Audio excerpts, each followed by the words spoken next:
Hello everyone, welcome back to study with Namrata Pandey. मैं हूं आपके साथ नम्रता पांडे। बहुत दिनों के बाद आपके सामने मैं आ रही हूं, लेकिन आज का वीडियो आप लोगों में से जो भी देख रहे हैं उनको इतना बेनिफिट होना है कि अगर उन्होंने 2-3 अटैम्प्ट सीटेट का एग्ज़ाम कर लिया है, 2-3 बार दे दिया है उन्होंने और उनका नहीं हो पा रहा है, तो इस वीडियो को देखने के बाद आपका होगा और निश्चित होगा। बस इसको समझना है क्या ट्रिक है, इस ट्रिक को समझना है। मैं ये सीटेट पेपर 2 की बात कर रही हूँ। पेपर 1 के लिए भी मैंने कहा था कि मैथ मैं बताऊंगी, और जिनका सामाजिक अध्ययन है पेपर 2 में उनके लिए भी ये वीडियो महत्वपूर्ण है, और जिनका मैथ है उनके लिए भी ये वीडियो महत्वपूर्ण है। जब मैं मैथ के टॉपिक पर बोलूँगी तो सामाजिक अध्ययन वाले उतना दूर स्किप कर लीजिएगा, और जब मैं सामाजिक अध्ययन पर बोलूँगी तो मैथ वाले स्किप कर लीजिएगा। 5-5 मिनट का ड्यूरेशन होगा, लेकिन ध्यान से सुनना है और समझना है, और सफलता आपको मिलकर रहेगी। बस इसको समझना है कि मैं किस तरह से अब आपको तैयारी करवाऊंगी।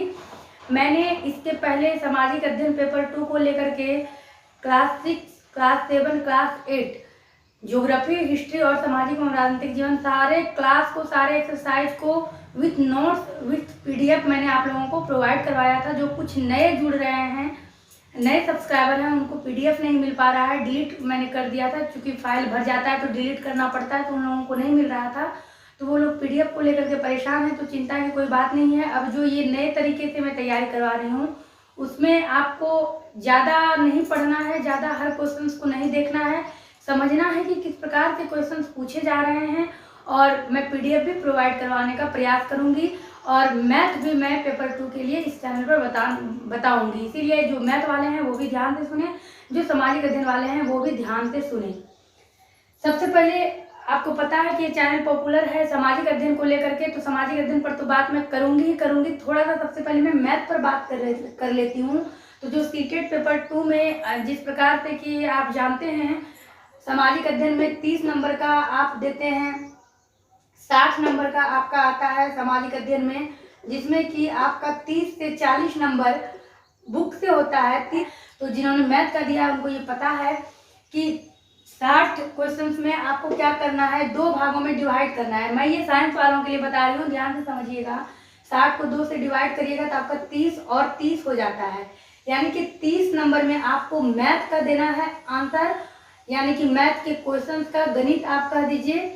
और इसमें आपको गणित में टोटल आपको 20 प्रश्न के उत्तर देने हैं। जिन लोगों ने पेपर 2 मैथ यानी कि साइंस का एग्जाम दिया उनको ये पता होगा कि 60 को 2 भागों में बांटना है, 30 में से 20 नंबर आपको मैथ के प्रश्नों का उत्तर देना है, और 10 जो है आपका 10 नंबर जो है आपका ये है आपका मैथ पेडागोजी।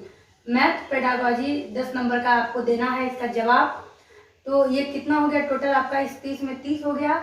और ये जो 30 नंबर है इधर आपका, इस 30 में आपको क्या करना होता है, 20 नंबर आपका साइंस से, विज्ञान से प्रश्न पूछे जाते हैं, विज्ञान से आपको जवाब देना होता है, और 10 नंबर इसमें भी जो है 10 प्रश्न आपको पेडागोजी से होता है, यानी कि पूरा सीटेट आपके पेडागोजी का खेल है।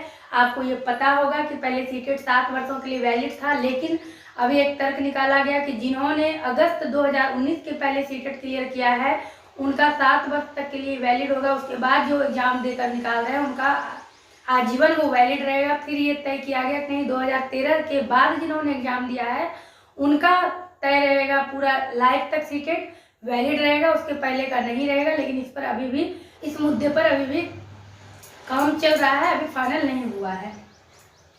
तो ये मैथ वालों ने ये समझ लिया कि आपको 20 नंबर के लिए मैथ पढ़ना होगा, और 10 नंबर इसमें पेडागोजी पढ़ना होगा, 20 नंबर आपको विज्ञान पढ़ना होगा, 10 नंबर पेडागोजी पढ़ना होगा। अब मैथ वाले ये ध्यान में रखिएगा, सबसे पहले मैं क्या करवाने वाली हूँ मैथ में 2011 से लेकर 2021 तक। सबसे पहले हम लोग देखेंगे किस तरह के प्रश्न पूछे गए हैं, और एक एक ईयर का प्रश्न हम लोग एक एक क्लास में सॉल्व करेंगे। अगर एक क्लास में 20 क्वेश्चंस को सॉल्व नहीं कर पाए, क्योंकि मेरे पास ये डिजिटल बोर्ड नहीं है जिस तरह के आप लोग देख रहे हैं, तो ये लिखना मिटाना टाइम लग जाता है। तो अगर एक क्लास में हम 20 क्वेश्चन नहीं सॉल्व कर पाए तो 10-10 ही करेंगे, लेकिन जरूर करेंगे मैथ का क्वेश्चन सॉल्व। इससे क्या होगा, आपका ये समझ में आ जाएगा आपको कि किस प्रकार से प्रश्न पूछे जा रहे हैं। उसके बाद फिर हम लोग 6 to 8 के बुक को थोरोली पढ़ेंगे। ये मैथ वालों के लिए है। मैंने अभी सिर्फ मैथ की बात करी है, साइंस की बात नहीं करी है, इसको ध्यान से सुनिएगा, लेकिन मैथ के लिए आप निश्चिंत रहिएगा। तो ये मैथ वालों के लिए एक खुशखबरी थी, जिसको कि मैं बिल्कुल मैथ भी अगर बताऊंगी तो आपको याद होना है, डिटेल में आप समझिएगा। तो ये था मैथ वालों के लिए। अब चलेंगे सामाजिक अध्ययन की तरफ।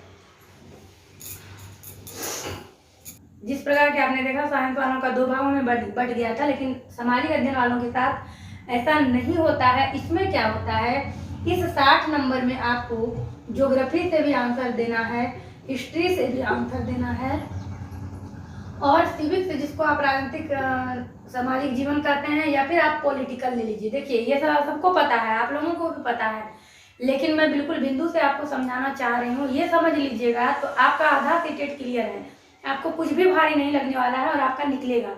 और मुकेश भाई ने ऐसा रिक्वेस्ट किया था कि मैम इस तरह से कुछ बताइए कि किस एक्सरसाइज से किस प्रकार के प्रश्न पूछे जा रहे हैं या पूछे जाते हैं। तो अभी उसी बिंदु पर पहुंचने वाले हैं, इसको समझ लीजिए। ज्योग्राफी में जैसे कि मैं 2021 की अभी की बात कर रही हूँ, 2021 के 31 जनवरी को जो एग्जाम हुआ है उसमें क्या हुआ है, ज्योग्राफी में 14 प्रश्न पूछे गए हैं। मैंने हिस्ट्री का काउंट नहीं किया है, मैंने सिविक्स का काउंट नहीं किया है। आप सपोज कर लीजिए इसमें भी 14 इसी तरह पूछे जाते हैं, यानी कि 42 से लेकर के 45 तक ये प्रश्न होते हैं आपके सामाजिक अध्ययन से। 42 से 45 तक, तो ये आपका हो गया 42। सपोज करिए अगर इसमें 15-15 है तो आपका हो गया 44, यानी कि 42 से 45 के बीच आपका स्पेशली होता है सामाजिक अध्ययन से प्रश्न, बिल्कुल आपके सब्जेक्ट से, एनसीईआरटी के बुक से 6 to 8 से 42 से 45 क्वेश्चन होता है, जिसमें कि ज्योग्राफी और हिस्ट्री और सिविक्स तीनों शामिल हैं। हम लोग अभी इतना आराम से समझेंगे कि किस तरह से, कितने एक्सरसाइज से क्या पूछे गए हैं, कैसे पूछे गए हैं, तो धैर्य बनाए रखिएगा। अब देखिए मैं इसको 45 मानकर चलती हूँ। 45 प्रश्नों के लिए आपको पढ़ना है। अगर 42 प्रश्न पूछे जाते हैं तो हमें पक्की टारगेट नहीं रखना है, हम 45 प्रश्नों के लिए पढ़ेंगे और थोरोली पढ़ना है, सिर्फ सिलेक्टेड नहीं। और कितना इजीली आप इसको सॉल्व कर लीजिएगा, इसको समझिएगा। तो अब आपको क्या करना है, 60 में आपने कर दिया -45, तो आपके पास रह गया 15 क्वेश्चन। अगर आप पेडागोजी में देखते हैं, क्योंकि इसमें भी आपको यही देखना है, तो 15 प्रश्न आपका पेडागोजी हो गया और 45 प्रश्न आपका एसएसटी हो गया, सोशल स्टडीज हो गया। अब आपको क्या करना है, 15 में 3 ऐड कर दीजिए, यानी कि मैक्सिमम आपको 15 प्रश्न के लिए 18 क्वेश्चन की तैयारी करनी है, और यहाँ 42 के लिए आपको 45 की तैयारी करनी है। तो यहाँ 18 और 42 आपका 60 हो गया। हमने इस चीज़ को समझ लिया है। अब हम आते हैं ज्योग्राफी पर। सबसे पहले बाकी तो सारे सब्जेक्ट हैं, लेकिन अब हम ज्योग्राफी पर आते हैं, और यहाँ हम देखेंगे कि इस ज्योग्राफी में जो 14 नंबर का, यानी कि 14 क्वेश्चन जो इस बार 2021 में 31 जनवरी को पूछा गया, वो किस तरह से पूछा गया। तो हमने ज्योग्राफी का एक एक एक्सरसाइज डिटेल में बताया है, जो कि समझाने लायक है। वो तो मैंने इस तरह से बताया है कि अगर आप गंभीरता से देखेंगे तो आपको याद हो जाएगा, इसमें कहीं कोई संदेह नहीं है। एक बार आप मेरे चैनल के प्लेलिस्ट में जाइए, उसको देखिए, आपको याद हो जाएगा। पुराना थोड़ा वीडियो है, लेकिन इतना डिटेल में है। और मैं ये नहीं कह रही हूँ कि इस तरह से आपको कोई नहीं बताएगा, लेकिन ये जरूर कहूँगी कि अगर इस क्लास से, इस वीडियो से, इस चैनल से आप पढ़ते हैं तो आपको सीटेट में सफलता पाने के लिए कोई नहीं रोक सकता है, क्योंकि ये बिल्कुल मैंने इसमें मेहनत किया है और बिल्कुल इसको गंभीरता से देखा है। आप लोग जो भी थोरोली पढ़ रहे हैं, मेरे बात पर ध्यान दीजिएगा। अब जो मैं इस 14 क्वेश्चन के बारे में बताऊंगी, मैं ये बताऊंगी कि किस एक्सरसाइज से, किस क्लास के किस एक्सरसाइज से कितने प्रश्न पूछे गए थे।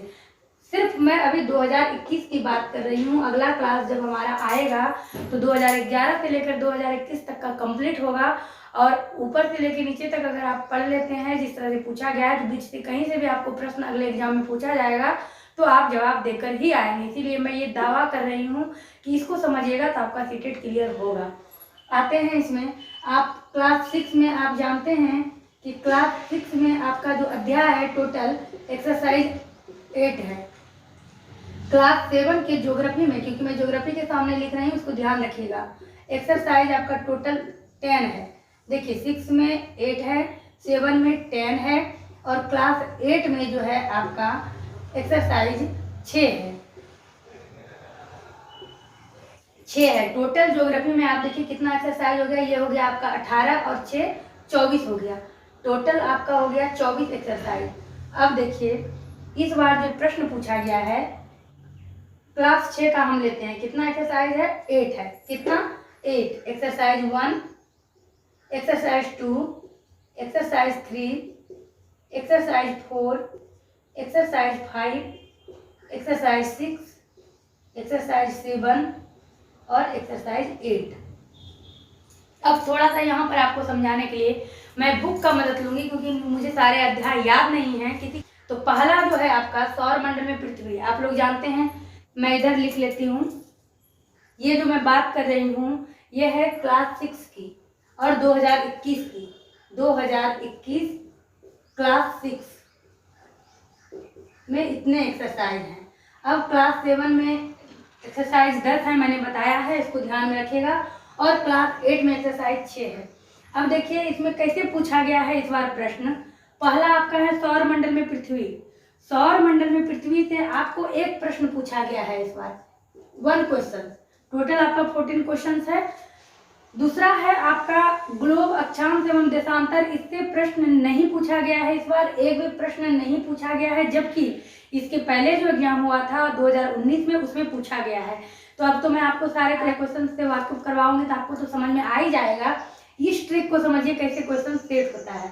फिर जब आपका तीसरा एक्सरसाइज है पृथ्वी की गतियां, तो इससे आपका 2 क्वेश्चन पूछा गया है। पृथ्वी की गतियां से 2 क्वेश्चन, और देखिएगा कैसे 14 क्वेश्चन आपका पूरा हो जाता है। फिर जो आपका एक्सरसाइज 4 है मानचित्र, इससे एक भी प्रश्न नहीं पूछा गया है इस बार, मानचित्र से नहीं पूछा गया है। फिर 5 नंबर है आपका पृथ्वी के प्रमुख परिमंडल, तो इससे आपका एक प्रश्न पूछा गया है। आप देखिए एक एक्सरसाइज से पूछा गया है, दूसरे से नहीं, तीसरे से पूछा गया है, चौथे से नहीं, 5वें से पूछा गया है, फिर छठे से नहीं पूछा गया है। छठा है आपका पृथ्वी के प्रमुख स्थल स्वरूप, इससे प्रश्न नहीं पूछा गया है। फिर 7वां आपका है हमारा देश भारत, तो इससे आपका फिर से एक प्रश्न पूछा गया है। और फिर 8वां आपका है भारत जलवायु वनस्पति तथा वन्य प्राणी, तो फिर इससे प्रश्न नहीं पूछा गया है। अब देखिए प्रश्न सेट करने का ट्रिक क्या है। क्लास 6 के बुक को उठाया जा रहा है, या तो पहले एक्सरसाइज से पूछा जा रहा है या तो नहीं पूछा जा रहा है। यानी कि सबसे पहले क्लास 6 को आपको नजर में रखना है। मैक्सिमम जितना भी अध्याय है उससे आधे अध्याय से आपसे प्रश्न पूछा गया है। यानी क्लास 6 से आपको 2, 3, 4, 5 टोटल 5 प्रश्न क्लास 6 से आपको पूछे गए हैं। और 5 प्रश्न के लिए बस 4 एक्सरसाइज का चुनाव हुआ है। Exercise 1, exercise 3, exercise 5, exercise 7। ये आपने समझा, आपको 5 क्वेश्चन मिला। अब आते हैं क्लास 7 की तरफ। क्लास 7 में 10 एक्सरसाइज है। तो इस 10 एक्सरसाइज में आपका, जिस तरह आप जानते हैं, पहला है आपका पर्यावरण, इससे कोई प्रश्न नहीं पूछा है। दूसरा है हमारी पृथ्वी के अंदर, इससे भी कोई प्रश्न नहीं पूछा है। तीसरा है आपका हमारी बदलती पृथ्वी, इससे भी कोई प्रश्न नहीं पूछा है। यानी जब आप क्लास 7 पर आते हैं, क्लास 7 पर आप आते हैं, तो क्लास 7 में आपका क्या है, पहले से प्रश्न नहीं पूछा गया है, अध्याय दूसरे से प्रश्न नहीं, तीसरे से प्रश्न नहीं, लेकिन चौथे से आपका प्रश्न पूछा गया। चौथे एक्सरसाइज से 2 प्रश्न पूछा गया है आपको। फिर क्या है, फिर 5वां जो एक्सरसाइज है उसके प्रश्न नहीं, मैं एक्सरसाइज का भी आपको नाम बताऊंगी। फिर 6ठा एक्सरसाइज से जो है आपका एक प्रश्न पूछा गया है। और फिर 7वें एक्सरसाइज से कोई प्रश्न नहीं। ट्रिक देखिए प्रश्न सेट करने का, बहुत ही महत्वपूर्ण ये वीडियो है आपके लिए, ध्यान से समझिएगा। फिर 8 एक्सरसाइज से एक प्रश्न पूछा गया है। और फिर 9 एक्सरसाइज से कोई प्रश्न नहीं। और फिर 10 एक्सरसाइज से एक प्रश्न पूछा गया है। देखिए प्रश्न सेट करने का ट्रिक, आपने क्लास 7 से देखा 4 एक्सरसाइज से प्रश्न पूछा गया, प्रश्न संख्या 5, यानी प्रश्न 5 प्रश्न पूछे गए हैं क्लास 6 से। ज्योग्राफी की मैं बात कर रही हूँ। क्लास 7 में आप आते हैं तो इसमें 2, 3, 4, 5 यानी 5 क्वेश्चन क्लास 7 से भी पूछे गए हैं। और इसका ट्रिक क्या है, पहला जो आपका अध्याय है पर्यावरण, इससे कोई प्रश्न नहीं। दूसरा हमारी पृथ्वी के अंदर, इससे भी प्रश्न नहीं। हमारी बदलती पृथ्वी, इससे भी प्रश्न नहीं। इसका मतलब नहीं है कि इससे आपको इस बार प्रश्न नहीं पूछा तो अगली बार नहीं पूछेगा, इसका मतलब ये नहीं। इसका मतलब ये भी हो सकता है कि जिस एक्सरसाइज को इस बार छोड़ा गया है, हो सकता है अगले एग्जाम में इसी एक्सरसाइज से प्रश्न उठाया जाए। इस तथ्य तक हम लोग कैसे पहुंचेंगे, तो जब हम लोग 2019 के प्रश्न को देखेंगे, फिर 2017 के प्रश्न को देखेंगे। 17 में तो कोई एग्जाम ही नहीं हुआ था। 2016 के प्रश्न को देखेंगे, फिर हम लोग अपने माइंड को सेट करेंगे, कहीं ऐसा तो नहीं है कि किसी साल, यानी कि एक साल में अगर 2 बार एग्जाम होता है, तो कहीं ऐसा तो नहीं है कि अगर जुलाई में हो रहा है, जुलाई में 1 से पूछा जा रहा है, तो दिसंबर में हो रहा है तो 1 से नहीं पूछा जा रहा है, 2 से पूछा जा रहा है। मतलब बिल्कुल शॉर्ट सिलेबस तैयार होने वाला है अगर आप लोग इस चैनल से जुड़े हैं और निरंतर। हालांकि मैं ही अभी लगातार नहीं हूँ, और जो मेरे पुराने इसमें भाई बहन है उनको पता है मैं किस परेशानी से गुजर रही हूँ। उसके बावजूद भी आप लोगों के लिए क्लास लेकर आई हूँ। और 1-2 दिन का मुश्किल से गैप होगा, ज़्यादा नहीं होगा, लेकिन इस मंजिल तक आपको जरूर पहुँचाने का मैं प्रयास करूँगी। और अब आपने देख लिया ये क्लास 7 भी देख लिया, यानी क्लास 7 से 5 क्वेश्चन, क्लास 6 से 5 क्वेश्चन। अब आते हैं क्लास 8। क्लास 8 में आपका कितना एक्सरसाइज है? तो क्लास 8 में जो है आपका 6 एक्सरसाइज है। इसमें क्या है क्लास 8 में? क्लास 8 में आपका क्या किया है, एक्सरसाइज जो 1 है उससे, एक्सरसाइज 1 जो है आपका संसाधन से आपसे 2 क्वेश्चन किया है इस बार। और फिर दूसरा जो एक्सरसाइज है आपका संसाधन के बाद दूसरा एक्सरसाइज है भूमि, मृदा, जल, प्राकृतिक, वनस्पति और वन्य जीवन। शायद मेरा पिछला क्लास इसी टॉपिक पे था, उससे कोई प्रश्न नहीं है। फिर जो तीसरा एक्सरसाइज है आपका खनिज और शक्ति संसाधन, उससे 2 प्रश्न है।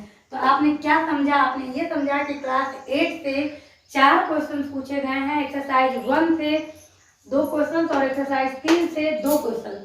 और आपने यहाँ क्या समझा? क्लास 7 से 5 क्वेश्चन, क्लास 6 से 5, 5, 5, 10, 4, 14 आपका प्रश्न हो गया। लेकिन तीनों ही एक्सरसाइज में, तीनों ही बुक में इसी ट्रिक को फॉलो किया है। एक एक्सरसाइज से पूछा है, एक से नहीं, एक से पूछा है, एक से नहीं। तो आपने ये समझ लिया कि किस तरह से पूछा है और कौन कौन सा प्रश्न। और अब जो है अगले क्लास में मैं मैथ का भी प्रयास करूंगी, मैंने बोल दिया है तो मैं लेकर ही आऊंगी। तो मैथ वाले और सामाजिक अध्ययन वाले कोई भी स्किप मत करिएगा चैनल। ऐसा नहीं कि आज मैथ का क्लास आ गया तो सामाजिक अध्ययन वाले सोचे कि अब मेरा इसमें कुछ नहीं है तो आपने स्किप कर दिया, तो फिर बहुत अफसोस में आप पड़ जाइएगा, अफसोस करना पड़ेगा। क्योंकि मैंने बहुत मेहनत के साथ ये कैलकुलेशन आपके लिए लाया है और आप समझ चुके हैं कि ये क्या है। बात रही अब क्वेश्चन दिखाने की, तो सबसे पहले हम लोग क्या करेंगे, सबसे पहले देखेंगे कि किस ईस्वी में किस एक्सरसाइज से कितना प्रश्न पूछा गया है। उसके बाद हम लोग क्या समझेंगे कि किस अध्याय से कितना प्रश्न पूछा गया है और किस प्रकार के प्रश्न पूछे गए हैं। इसको समझने के बाद फिर हम लोग उसी के अनुसार तैयारी करेंगे। और प्रैक्टिस सेट ज़्यादा से ज़्यादा बनाइएगा। तो प्रैक्टिस सेट से सीडीपी में भी आपका नंबर आना है, हिंदी में भी आना है, इंग्लिश में भी आना है। सामाजिक अध्ययन में तो थोड़ा अध्ययन की भी आवश्यकता है और समझदारी की भी आवश्यकता है, किस तरह से प्रश्न पूछे जा रहे हैं। क्योंकि इस बार जो 2011 में 2021 में पूछा गया था, बिल्कुल कूट करके पूछा गया था, कन्फ्यूजन वाला मैक्सिमम प्रश्न था। हर बार एक गलत है कि सी ए सही है या बी सही है या सी सही है। थोड़ा सा इसमें कैंडिडेट को कन्फ्यूजन हुआ है, लेकिन अगर आपने इस चीज़ को समझ लिया, मैंने सिर्फ ज्योग्राफी की बात की है। और इसी तरह कर करके मैं आपको सारे सब्जेक्ट प्रोवाइड करवाऊंगी, हिस्ट्री भी, सिविक्स भी। और ज्योग्राफी तो खैर मैंने बिल्कुल डिटेल में इस चैनल पर बताया है। हिस्ट्री भी मैंने पूरा कंप्लीट करा दिया है। एक बार प्लेलिस्ट जरूर चेक करिएगा। मैं प्रयास करूंगी इस वीडियो के डिस्क्रिप्शन में उस सारे क्लास का लिंक देने का। और जो चैनल पर नए हैं, चैनल सब्सक्राइब करिएगा। वीडियो तो आपके पसंद के लायक है ही, तो ये कहना ही बेकार है कि आप लाइक करिएगा। जिनकी जो इच्छा वो जरूर करिएगा। उम्मीद करते हैं आपके लिए ये वीडियो थोड़ा सा आपको एग्जाम के प्रति एक उम्मीद जगाया होगा कि आप क्वालिफाई कर सकते हैं और आप करेंगे अगर इस ट्रिक को अपनाते हैं। तो चलिए आज बस इतना ही, मिलते हैं आपसे अपने अगले क्लास में। मैथ का आता है तो मैथ वाले देखें, सामाजिक अध्ययन वाले का आता है तो वो वेट कर लें। एक दिन साइंस का, एक दिन सामाजिक अध्ययन का मैं प्रयास करूंगी। एक दिन साइंस, एक दिन सोशल साइंस, इस तरह से मैं लेकर आऊंगी। आप लोग धैर्य बनाए रखिए, सफलता आपके अपने हाथों में है। मिलते हैं आपसे अपने अगले वीडियो में, बने रहिए इस चैनल के साथ।